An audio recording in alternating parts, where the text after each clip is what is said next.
Ah bah salut. Ah bah justement, j'allais ouvrir la fenêtre. Comment ça, quel est le rapport?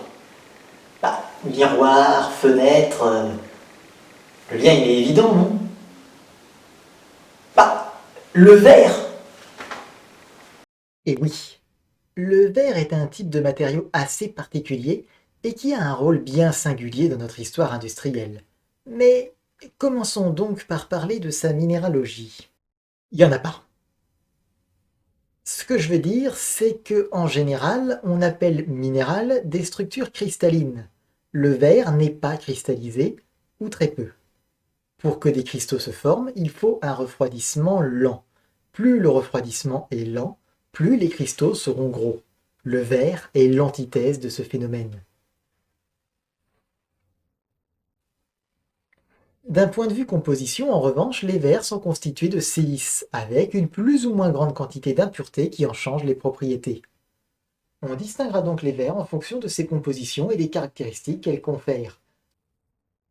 Dans la nature, les verres sont donc souvent associés à des roches volcaniques, soit des magmas qui, ayant atteint la surface, se retrouvent au contact de l'eau ou de l'air et refroidissent rapidement au contact de ces environnements froids.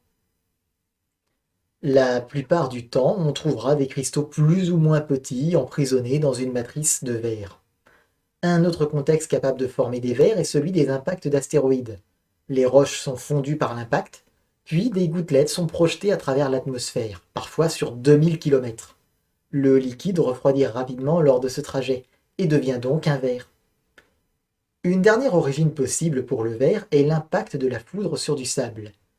L'énergie phénoménale de l'éclair fait fondre le matériau, portant instantanément une petite quantité de matière à plusieurs milliers de degrés.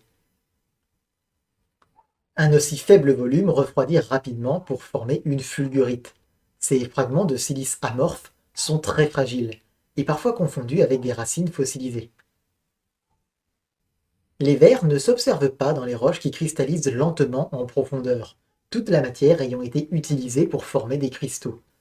Pour les roches ayant refroidi un peu plus vite, on peut trouver, entre les cristaux, des résidus de verre contenant tout ce qui n'aura pas réussi à s'insérer dans un cristal en formation. Généralement des éléments ayant peu d'affinité pour les matériaux qui composent les structures cristallines. On dit aussi parfois que le verre est un liquide si visqueux qu'on ne le voit pas couler à notre échelle de temps, mais qu'il coule quand même. C'est globalement faux. Les verres ont une viscosité très élevée et ne coulent pas dans les conditions normales de la surface terrestre. Enfin, ils couleraient si on les observait sur une durée suffisamment longue, une durée largement supérieure à l'âge de l'univers. Donc ce sont des solides. Les humains ne sont pas la seule forme de vie à produire du verre sur cette planète. Les diatomées en produisent plus que nous. Ce sont des algues unicellulaires qui font partie du plancton et qui se protègent au moyen d'une carapace de verre très dense. Ce verre très robuste, plus que la majorité des vers humains, protège l'algue mais laisse néanmoins passer suffisamment de lumière pour permettre la photosynthèse. L'accumulation de fragments de parois de diatomées mortes produit un genre particulier de roches siliceuses sédimentaires appelées diatomites. Une dernière curiosité avant de passer à la suite.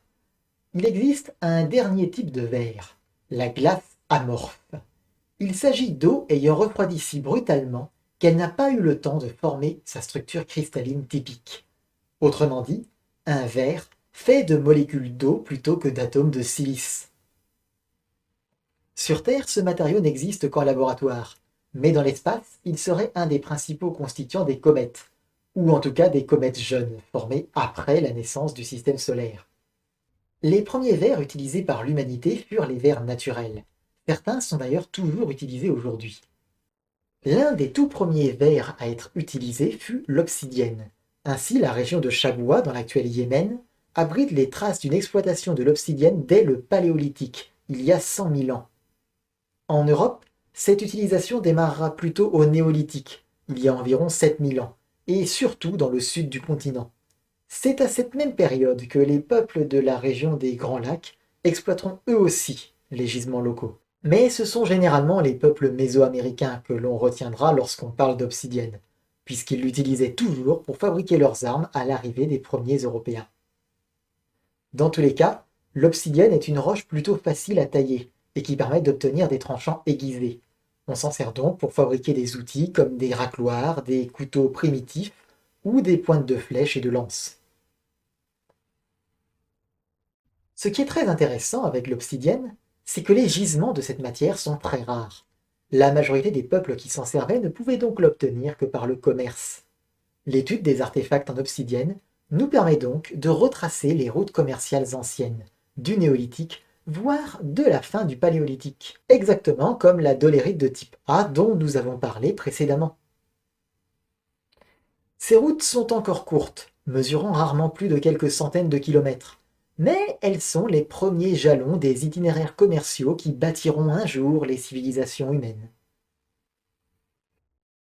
Mais une application moins connue des vers naturels concerne un ver dont nous avons déjà parlé un peu plus tôt, les diatomites, constitués par les diatomées mortes au fil des millions d'années. Cette roche très poreuse et très friable a de très nombreuses utilisations industrielles, de la fabrication de filtres pour préparer des boissons, comme des bières, des vins, des jus de fruits, à la fabrication d'insecticides non toxiques pour l'humain ou de béton. Le ver artificiel n'émerge lui que dans les grandes civilisations du début de l'histoire humaine. Cependant, ce ne sont pas encore les vers que nous connaissons aujourd'hui. En effet, le silicium fond à une température de 2000 degrés Celsius, et aucune technologie antique ne permet de construire un fourneau suffisamment chaud.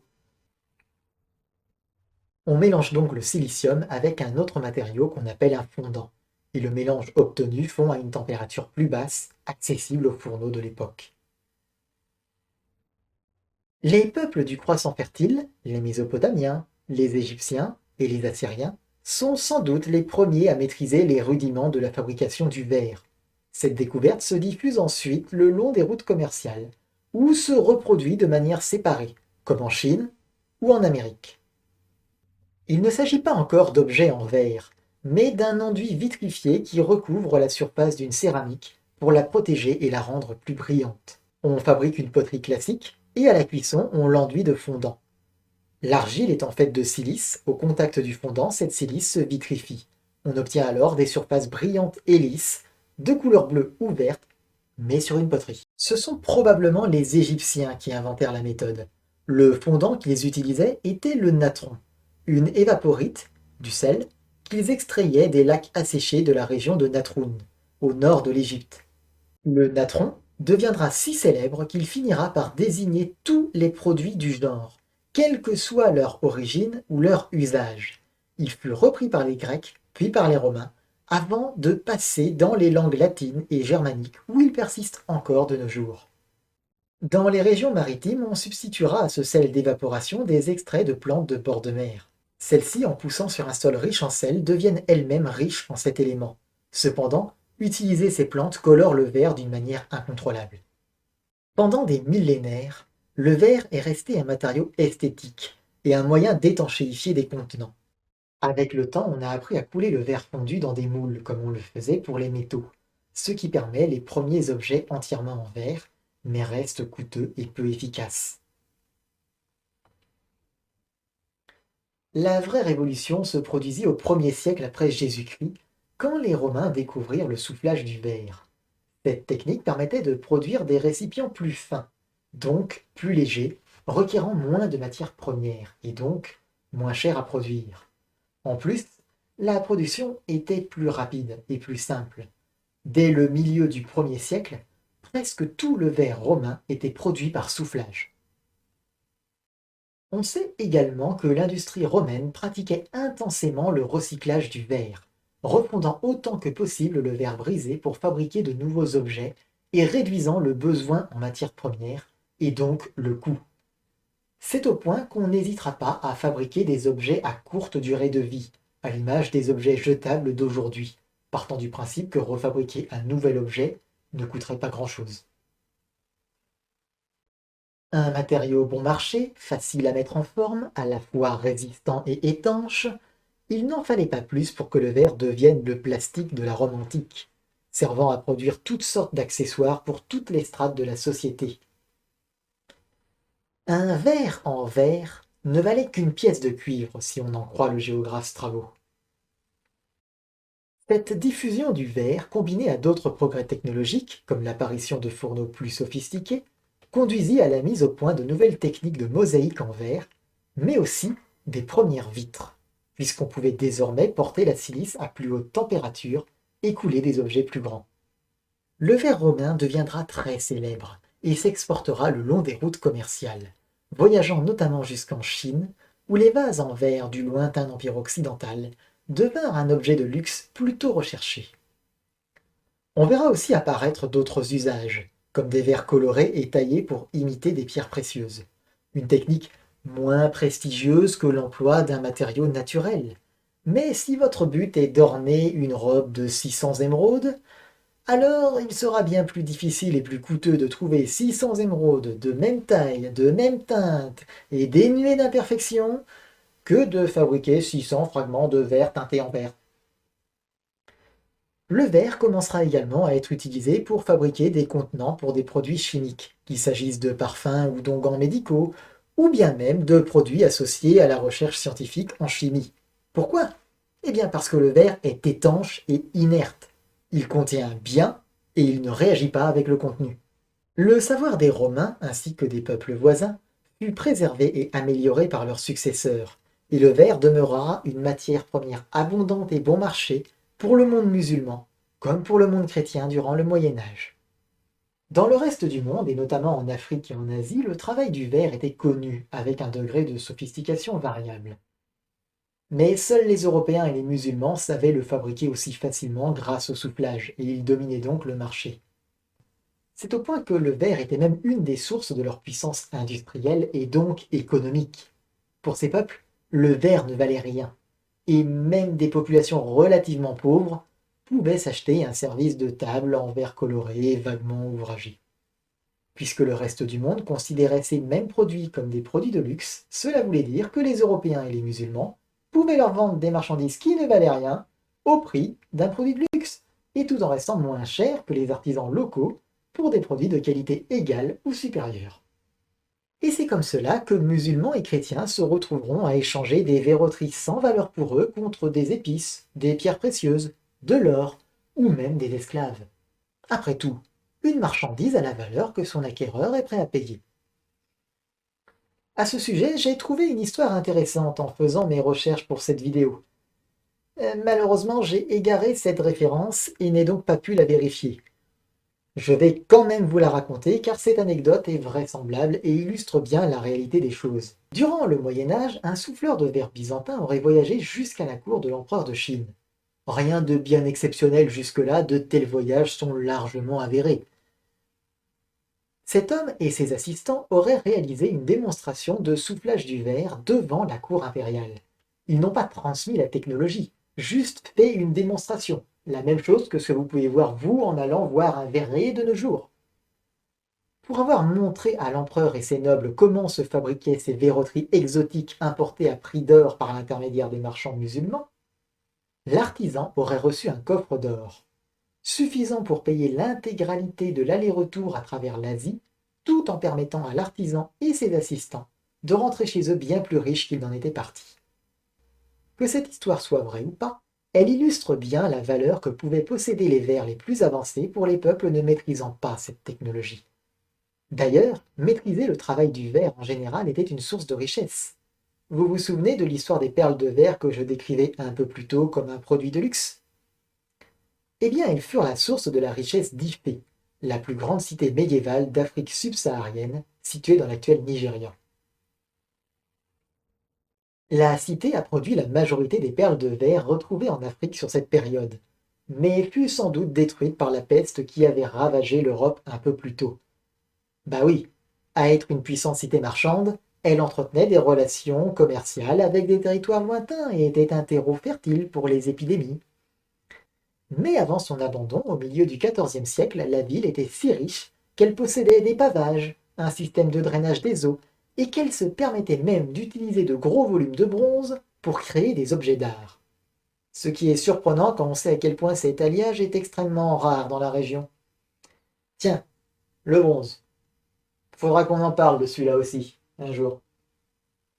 En Europe et au Moyen-Orient, le verre est abondant et son usage se complexifie tout au long du Moyen Âge et de la Renaissance. En Europe de l'Ouest plus particulièrement, la technologie déclinera au début du Moyen Âge au profit de l'importation de produits byzantins ou germaniques, avant de redécoller au VIe siècle, notamment porté par le marché des vitraux en plein boom grâce à l'essor du christianisme.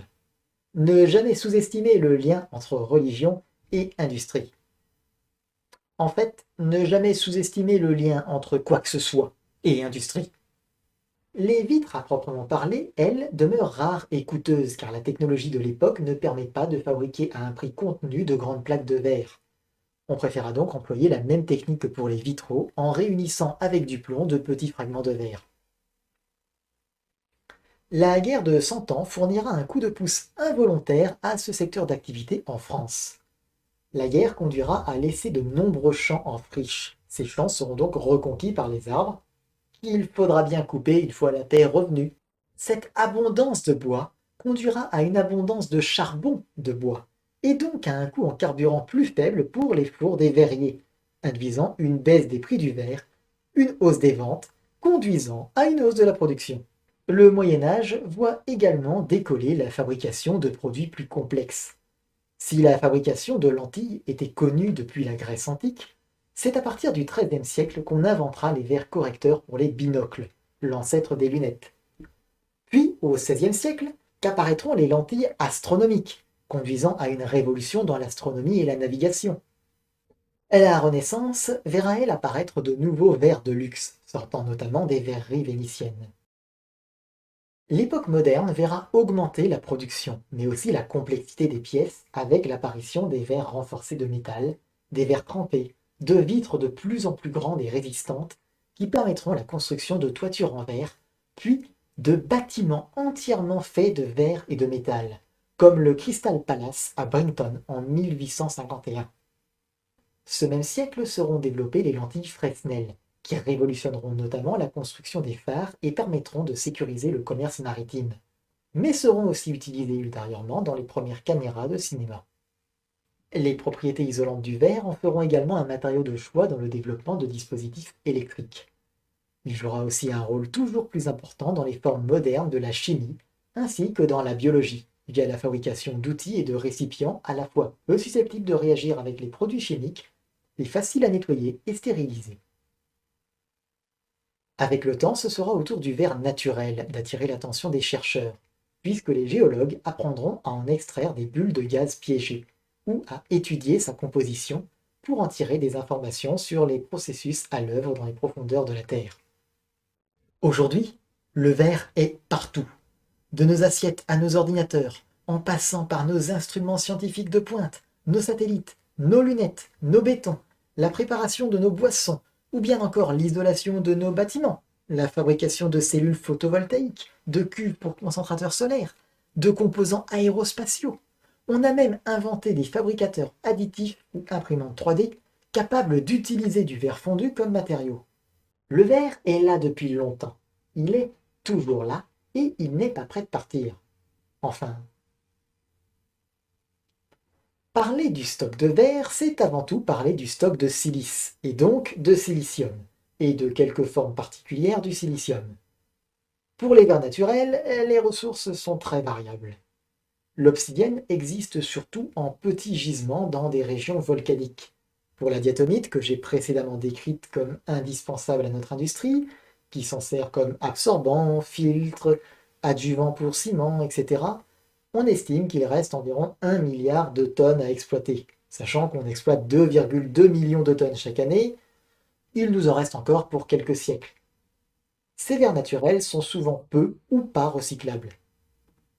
Pour les verres artificiels, on va négliger le cas des fondants et autres ajouts destinés à colorer le verre ou à en altérer les propriétés, puisqu'ils sont très nombreux et très variables.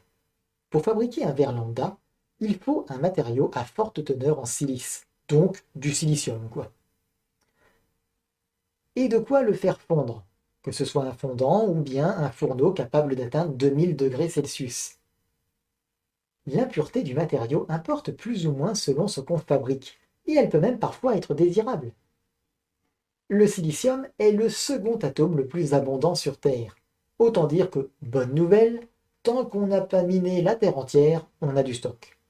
Donc on a énormément de matières premières disponibles et elles nécessitent assez peu de traitement. La réserve est trop importante pour qu'il y ait du sens à estimer le temps qu'il nous faut pour l'épuiser. D'autant plus que le verre de silice classique est un des matériaux les plus recyclables qui soit.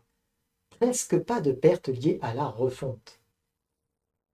Pour vous dire, il est tellement peu cher de refondre et remettre en forme ces verres qu'il est moins cher de fabriquer une nouvelle bouteille que de nettoyer l'ancienne pour la réemployer.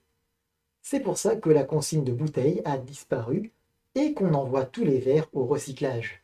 De plus, tant qu'on trie les verres avant de les recycler pour ne pas mélanger des verres de composition différentes, aux propriétés et aux couleurs différentes, la qualité est plutôt bien préservée et on peut donc recycler encore et encore. Le problème, c'est que ces verres classiques sont ceux qu'on utilise pour les bouteilles, couverts, vitres classiques et autres menus objets. Les applications industrielles, comme les instruments scientifiques, certaines vitres, matériaux composites, composants informatiques ou bien cellules photovoltaïques, requièrent, elles, un silicium pur, souvent appelé silicium métal. Ce matériau n'existe pas ou très peu dans la nature. Pour l'obtenir, une seule solution, prendre la même matière que pour le verre classique et le purifier. Il existe un grand nombre de méthodes dont la consommation en énergie varie très fortement, mais même les méthodes les moins gourmandes ont une consommation élevée pour un raffinage de minerais.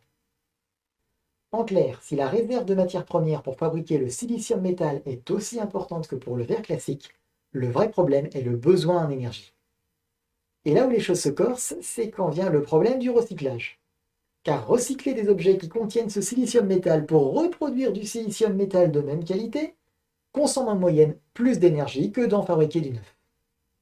Recycler n'est pas toujours clairement la meilleure solution pour l'environnement. Parfois, c'est plus compliqué. L'alternative, c'est de diminuer l'objectif de pureté au recyclage. C'est notamment ce qui se fait pour les cellules photovoltaïques. Les filières de recyclage qui se mettent en place ne cherchent pas à reproduire du silicium métal aussi pur que celui qui a servi à la fabrication du panneau photovoltaïque originel.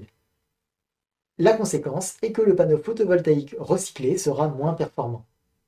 Pour moyenner un peu les chiffres avancés par les différents industriels, là où un panneau solaire photovoltaïque récupère 25% de l'énergie solaire sous nos latitudes, un panneau solaire recyclé, lui, ne récupère plus que 20%. Un panneau recyclé à partir d'un panneau recyclé n'aura, lui, qu'un rendement de 16%, etc., etc. Plus on recycle mal et moins le panneau produira d'énergie, ce qui implique qu'il faut plus de surface de panneaux recyclés pour produire la même quantité d'énergie qu'avec des panneaux solaires neufs. Sachant que le solaire photovoltaïque n'est déjà pas la source d'énergie qui consomme le moins de surface pour produire. Et comme dit plus haut, l'alternative, c'est d'utiliser des méthodes de recyclage plus gourmandes en énergie, ce qui implique que l'énergie ne soit pas un facteur limitant. Sans oublier que ça coûte plus cher et que le recyclage du silicium métal est déjà très cher. Du coup, déjà que recycler le silicium métal n'est pas spécialement rentable, le recycler à pureté maximale n'est pas rentable du tout. Donc, les industriels des filières ENR s'orientent plutôt vers un recyclage imparfait pour faire des économies d'argent. C'est pourquoi certains pays considèrent que le recyclage des siliciums de grande pureté n'est pas encore une option raisonnable, et qu'il vaut mieux entasser les objets faits avec ce matériau dans des décharges, en attendant un éventuel progrès technologique, ou bien un moment où l'humanité ne fera plus face à un problème d'approvisionnement en énergie. Soit une époque située après la transition énergétique et la crise environnementale actuelle. Si on suit ce plan, l'inconvénient est qu'il faudra d'énormes décharges pour cellules photovoltaïques et plus de mines pour extraire toujours plus de silicium. La France, elle, a choisi d'imposer le recyclage aux industriels. On a déjà vu les inconvénients un peu plus tôt. Alors vous vous demandez, et scientifiquement, quelle est la meilleure option?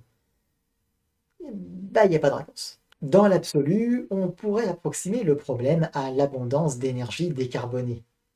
Si votre pays produit son énergie avec du charbon, il est moins intéressant de recycler le silicium car pour ce faire, vous allez émettre plus de CO2. Si votre industrie fonctionne grâce aux énergies décarbonées, comme du solaire ou du nucléaire, alors l'énergie que vous dépensez a moins d'impact environnemental, et le recyclage du silicium métal a plus de sens. Donc en gros, plus un territoire produit de grandes quantités d'énergie décarbonée, plus le recyclage du silicium est une opération justifiée. Cela ne pollue pas plus l'environnement que n'importe quelle autre industrie lourde, et ça évite d'exploiter de la matière fraîche. Mais dans le cas de l'énergie solaire, moins vous mettez d'énergie dans le recyclage, et plus il faudra de surface de panneaux pour produire cette énergie. Autant dire que la seule réponse scientifiquement acceptable tient pour l'essentiel dit « c'est compliqué ». Mais si vous mettez le paquet sur le recyclage, on est sur un rendement similaire au verre classique, donc dans les 90-95% de recyclage par cycle. Cela implique que, à demande constante dans le temps, les mines ne devraient plus fournir que 5 à 10% du silicium utilisé par l'industrie, si on recycle aussi bien qu'on peut. Mais laissons là de côté ces considérations et focalisons-nous plutôt sur ce que le verre représente pour nous. Au fil de son histoire, l'humanité a découvert et appris à travailler un très grand nombre de matériaux. Parmi toutes les entrées de cette longue liste, il y en a une qui se démarque des autres, le verre. Il fut l'un des tout premiers matériaux qu'on tailla pour nos outils. Il accompagna la révolution agricole en permettant de fabriquer des récipients étanches pour stocker nos produits. Il supporta l'extension des civilisations. Il donna le jour à un nombre incalculable d'applications industrielles. Et il joua un rôle clé dans la recherche scientifique, sans oublier qu'il servit à fabriquer des outils permettant de déterminer notre position, facilitant les voyages. Aujourd'hui encore, il est un composant indispensable de nos maisons, de nos contenants alimentaires, de notre informatique, de notre science et même de notre approvisionnement en énergie. Si une matière mérite qu'on la considère comme un compagnon de route, comme un genre de meilleur ami de l'homme version minérale, alors ce serait le verre, car il se tient à nos côtés depuis le début, nous a portés tout au long de notre histoire, et il continuera de nous épauler dans l'avenir. Il est l'un des piliers de notre histoire, évoluant au gré des révolutions technologiques, mais toujours présent. Le plastique est peut-être fantastique, mais incontestablement, le verre, c'est super.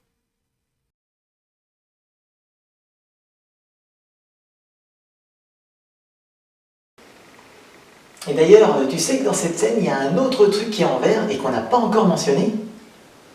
Non? Tu vois pas? L'objectif de la caméra.